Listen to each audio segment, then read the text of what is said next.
What's up, everybody? Today we have Nick joining the channel to talk a bit about his journey growing Leadbird. Nick, thanks for coming on. Thanks for having me. I'm super excited.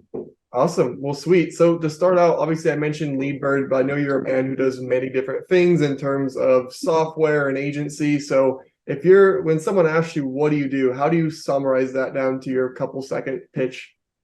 So it's funny whenever what I say is like a normal friend that kind of is going through college, they ask me what I do. I just say I run a couple of computer software companies because if I say SaaS to them, they never know what that means or what that is. And so for everyone else that's probably watching this and is actually intelligent with this stuff, I run Quicklines, which is a AI personalization tool. I run Leadbird, which is the B2B lead generation agency.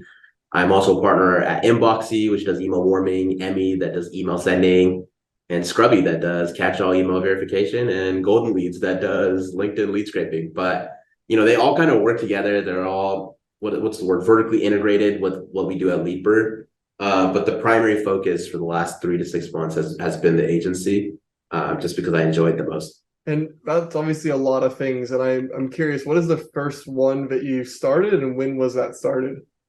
Yeah, so the first one was Leadbird. Funny enough, so I started that almost 3 years ago now, and then everything kind of came from like what we were doing manually at Leadbird. So obviously we had first line writers when we first started, and so I was like, all right, let's spin up quick lines. And then like we used to manually send to verify catch-alls using Gmail accounts, and I was like, oh, we could automate this. Let's do Scrubby. So everything kind of came from the needs at Leadbird, and I think what happened was, running Leadbird, I was like, got the shiny object syndrome, was like, oh, SaaS is the next wave, SaaS is the next thing. Then I realized SaaS is extremely difficult. It's not as easy and as glamorous as everyone makes it seem to be. And, worked on it as much as I could and still working on it right now. But then I realized that I'm much better and built for an agency. And I think I'm very skilled at it. And so it's one of those things where I just enjoy doing it more because it's easier to be competitive and dominate. That makes sense. That's cool. And one question to jump into here is a lot of people start agencies and it takes them 1 year to get the first client. It takes them 2 years to get a couple. It takes them 3 years to get 10K a month. Like that's a pretty typical time frame. I don't know how open you are on revenue numbers, but you're obviously doing very well with Leadbird. What would you say is one of your differentiators looking at other people that have spent 3 years spinning the reels, or maybe just getting to the point where they're like a highly paid freelancer where you have a legitimate agency of real market value? Yeah, so I think what the turn was for us, because like sales was hard for me, like extremely hard. What made it so much easier, and this is something that really kind of picked up in the last 3 months, is just social proof. And so working with clients and getting them really good results, getting them on a interview with you, just like this, speaking about their results, getting them to write a G2 review, and then putting that on your LinkedIn company page, putting that on your website, just doing all those kind of things just makes the sales process so much easier. Because I have 15 video testimonials on my site, and I know you guys crushed on that too, right? And I have a 5 out of 5 stars on G2, and I have this all documented everywhere. And you get on a sales call with me, and I say, hey, I'm going to deliver leads for you on a performance basis. Like, who's going to say no to that offer? Like, who's going to legitimately think that, oh, this guy doesn't know what he's doing, And so it makes the sales process ridiculously easy. And like, I wish I learned that earlier on when I first started the agency, because we'd be much bigger, obviously. So like, if you're watching this, like, biggest thing I could advise you on is get those first 5 video testimonials, make them actually legit. Don't just get your friend to shoot you a video testimonial. Make it legit with legitimate companies, and just watch your agency grow from there on forward. I'm 100% with you on the social proof. There's a post that I thought was interesting. Alex Becker, right? Yeah, huge fan. So he had posted something a couple of days ago where it's like, in 2015, the difficulty in online business was knowing what to do because no information was available because information wasn't being monetized. The difficulty in 2023 is everybody has the same information and it's great information, but there's so much competition. So it's everything's easy to figure out now, where back in the day it was hard to figure out, but there was no competition. So looking at everybody who's starting business, I mean, there's a lot of people doing lead generation, B2B lead generation. And really, you need to have that trust to stand out, because you're not from your prospect side, you're not special unless you're special. You need to have that credibility. You need to have that personal brand, have those testimonials, because likely the person you're working with has probably been ripped off 2 or 3 times before. Like I don't know about you, Nick, but with my clients, most of them, I'm the second or third lead gen agency they've worked with. Is that the same for you? Yeah, so one of our biggest clients actually, they probably my favorite video testimonial that I've ever gotten. But yeah, we were the only lead gen agency that was able to deliver leads for them because they've been burnt before. And it was pretty funny because like she was like the way she explained it was like these other lead gen agencies, like she gave them the lead list, she gave them the copy, and literally nothing came out of it, you know? And I was just like, how's that possible, you know? Because she gave us the exact same things and we crushed it, you know? And so I don't know, I just thought that was hilarious. Yeah, that is a pretty cool testimonial. Well, one question for you too is like when I first started out in a lead gen agency, I started working with smaller agencies. It's who had my network, is who I could sell. And I learned as time went on that the bigger the company is, the more social proof they have, same as when you're selling, and the more times they've sold their offer. Like for example, we started with agencies that had 2 clients. We now have some agencies that have up to 10,000, like some really, really big companies. I'm curious, have you also found that part of your growth has been working at bigger companies that actually makes it easier to deliver results? Oh, 100%. I think everyone goes to that learning curve, right? Like when you first start, you kind of take whatever comes your way. And you can't really, what's that saying? Like beggars can't be choosers or whatever it is. And so like you just kind of take on anyone, and that's not always the best thing to do. And like I don't think people realize when it comes to like outbound lead gen, like having a brand and being like something where you can Google and find relatively quickly plays such a huge impact in terms of like results. Like, we still have like maybe 1 or 2 very small clients, and we tell and we like, they don't get the best results. And we tell them like, hey, like your landing page is literally just a logo, like what do you mean it's our fault? And so it's like just things like that. Yeah, but I definitely think that like, one of the reasons why we've been able to grow recently is like we work with some really good brands and huge companies that are like publicly traded. And obviously they pay more, and it's much easier to kind of get responses when you're hitting someone that's in their target market because they know of them already. So it just, I don't know, it makes it much easier. That's a really good point. And one of the common objections I hear to that point is it's so hard to land big clients, which I personally have not found it to be significantly more difficult. Have you found that, or what is in your process to land these big, sometimes publicly traded companies? So what I've noticed is, obviously the sales process takes longer. It's not hard to close them. You kind of have to know how to structure the deals though. So like obviously we do a pay per lead model. So, we're performance based. Procurement departments, they hate variable expenses. So kind of getting a deal through the door when it's that model does not always work. Like, and it's only going to delay things. So like you just got to know how to structure those agreements. You got to be prepared to know that, the sales cycle is going to take a long time. But if you're just doing your follow-ups and just kind of scheduling out those emails, like you're going to get them eventually, right? And then the other thing too is just, once again, like kind of going back to building your brand, like, they have to trust you because you're going to be having a lot of their information. Like for us, like some of our clients, we have every single one of their customers added to the DNC list. And it's like, they're not going to just willingly give that to some random vendor that they found and got a cool email from. And so they really do need to trust you. But in terms of sales, it's really just seeing if you fit into their budget that they have planned out. And so that's really about it. And I think the thing is like once you land one of those accounts, it makes it so easy to go get those other accounts, and just kind of getting them on like a trial phase with you is always worth it. Like even if you're not making the most money out of it, like you'll be able to actually grow those accounts. Like those are clients that are going to pay you, 100 to 200K per year per quarter. And so like it's just worth it. Like if you're taking that first initial trial run with them at like, barely profitable, it just makes sense because like that's a company that you can grow with versus like, like the regular agency owner that just spawned up yesterday. Like, am I going to do performance for them and possibly make some money? Like, I'm not going to take that chance. Like, it's just not worth it. I am with you. I also don't like working with Facebook ads agencies with no niche and a ClickFunnels website that has every templated portion they ripped off of every popular course. Those are my favorite. What are you talking about? I say stuff like that sometimes, and I think maybe it comes off as mean. It's not mean because I was that same person when I first started. It's just it's ambitious ignorance, which I can appreciate, but there is, like one thing I've noticed is all our best clients have a phone number on the website. Like having a phone number on the website means you have the budget to have someone to answer the phone. Yeah, 100%. That's a great point. And ironically, we don't have a phone number on the website, so it's in our list. But we're actually one of a small. Like I always say that I'm the smallest of the companies I work with because I think I probably am. If you're working at public companies, I would assume maybe the same too. But it's cool because you get to look at insights because you get to work with these guys that are where you want to be, and you can look and see all the things behind the scenes. So also working in big companies is great from an educational perspective.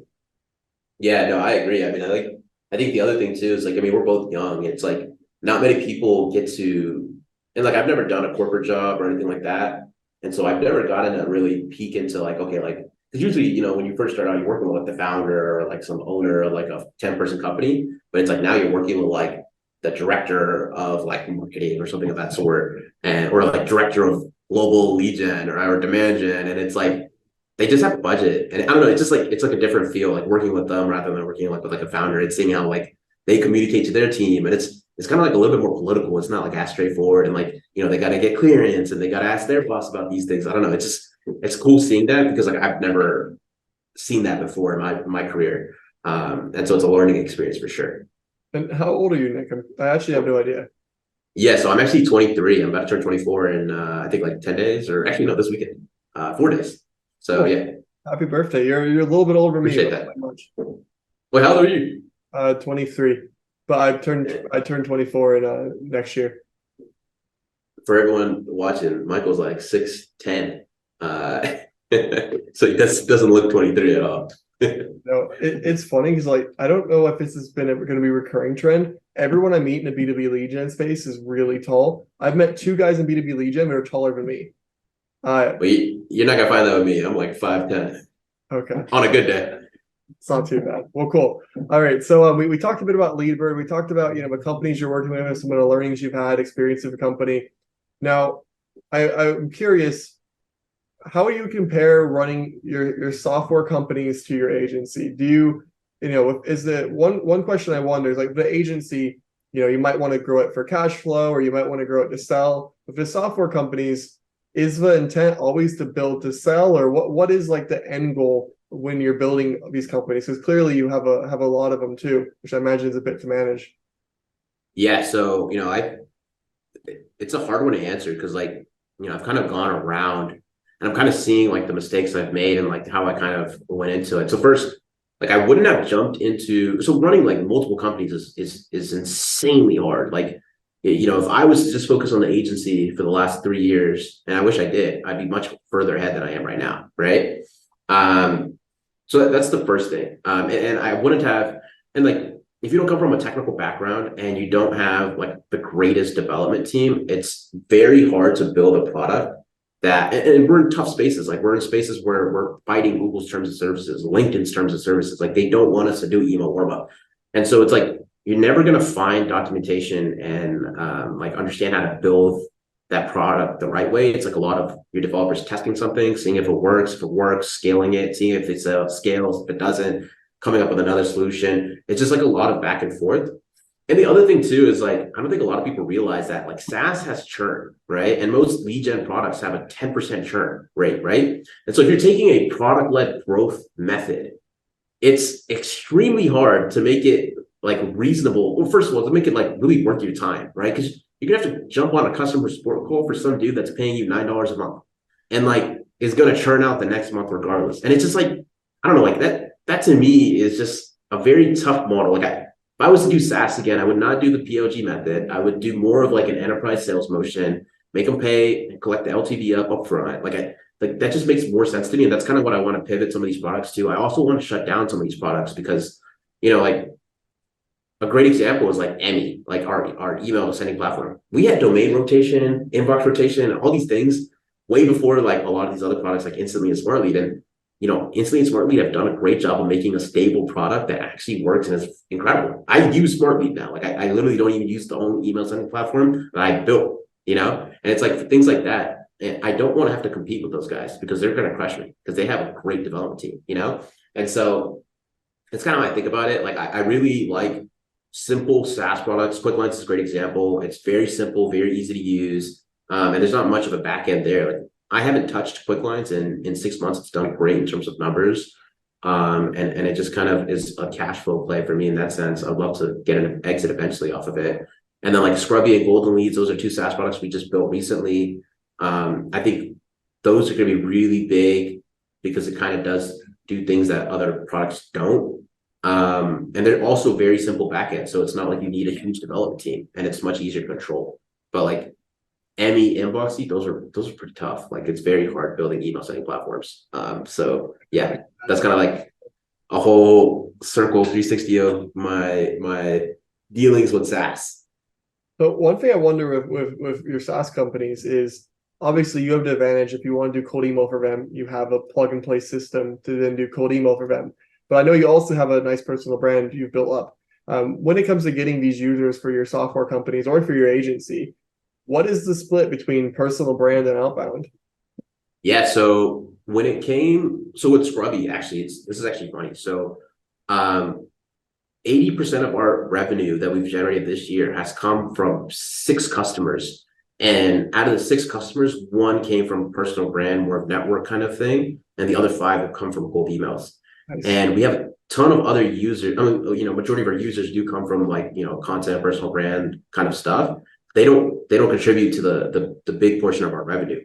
And so that's kind of why I would rather take a enterprise sales motion and not get people in my Twitter DMs asking me, hey, why is this not working? And it's like, you're just not using the product correctly, So I don't know. That's kind of how that's been going. But yeah, we definitely run cold emails for all of our products. It's obviously easy because we have the agency and pretty good plug and play system for it. So why not? I'm curious for Leadbird specifically, do you mind sharing how many people that you cold email for your own company per month?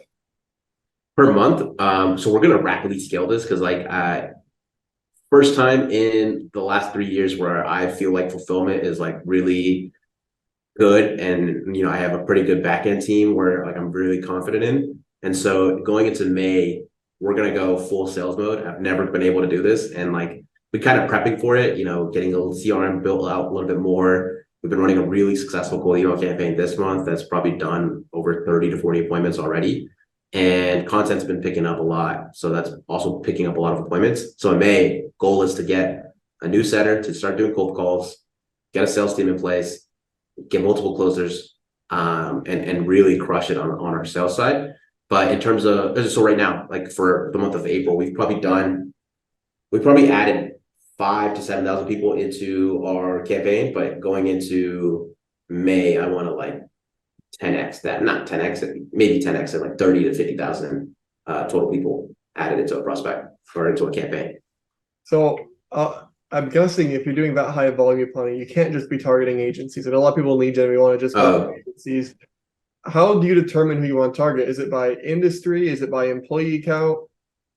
Yeah, so it varies. I mean, so we do definitely still target agencies.